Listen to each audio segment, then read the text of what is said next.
कड़वा छल पण सच आयुष्य में घनी कोण अंदर लड़ाई की आपने स्वतः बेटा बातचीत कर सॉल्व करेलो तिसरी व्यक्ति केनी केर गरज छे कारण तिसरी व्यक्ति ही आपनो नातो खराब करे छे भी बनायर काम करे कारण ती बात ध्यान रखडो घेणे आपनो पति ही आपनो सारी काही रचे कारण शेवटी याडी बाप कतराक साथ देवाळे छे जतलं आयुष्य सोबत याडी बाप साथ देवाळे छे नंतर काही नाही आणि भाई भी कतराक साथ देवाळे छे भाई वाया करे बाजत वर तांडरी यार बाजत वो तमने सरळ के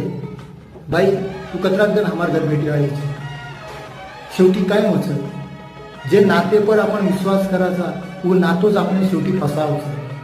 यार कारण हीच रस शेवटी कतराई किती तो अपने पतीने आपण साथ देणं गरजेचं कतराई वाईट परिस्थिती रेलो बहने अपनी परिस्थिति में वो परिस्थिति में अपने पति ने साथ देणं फार गरजेचं बात है ना।